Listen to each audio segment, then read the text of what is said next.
你我表情打俾我啦，多諗啲。နေအောင်တခုတော့ပြောလိုက်ပြစီဘဝမှာငွေကြေးဥစ္စာဆုံးရှုံးတဲ့လူတယောက်ရဲ့ဆုံးရှုံးမှုကတော့ကြီးတယ်ဒါထက်မိတ်ဆွေကောင်းတယောက်ကိုဆုံးရှုံးတဲ့ဆုံးရှုံးမှုပိုပြီးတော့ကြီးတယ်အေးသစ္စာတရားကိုဆုံးရှုံးတဲ့လူတယောက်ရဲ့ဆုံးရှုံးမှုဘာမှမကြံတော့လောက်ဆုံးရှုံးပြီဘဝမှာတည်တတ်တယ်ဆိုတာမှတ်ထားစင်ဆွဲဆိုတာကြက်တစ်ခေါင်ရဲ့ပါစကထွက်တာမဟုတ်ဘူး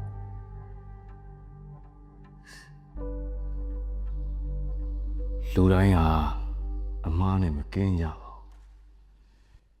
အထူးသဖြင့်ကိုယ်အတ္တနဲ့ရှင်လာရင်စုံလုံးကန်းသွားတတ်ကြတာကြီးပဲ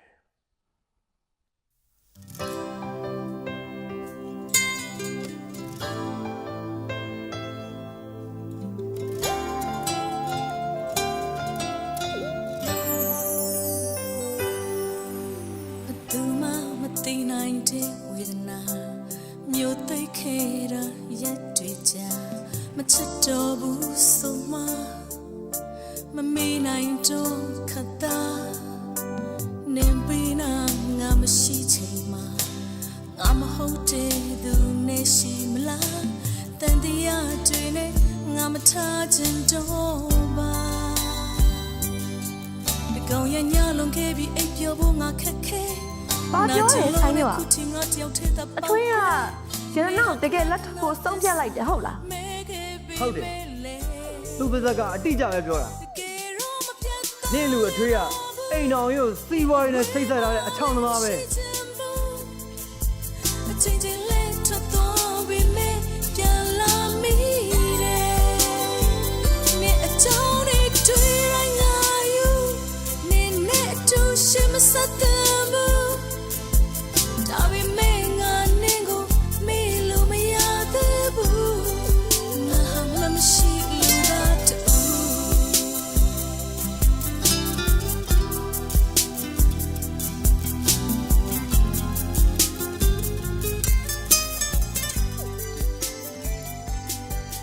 မောသစ္စာတရားဆိုတာဘာလဲသိ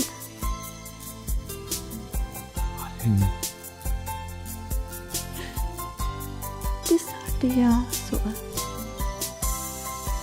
ဒုတိယထဲပဲအချင်းချင်းခါခါ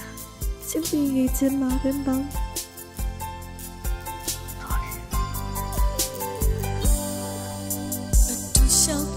တဲ့လမ်းတွေမှာငါတယောက်တည်းဖြတ်တန်းရမလားကဘာချလို့ပဲခံစားရ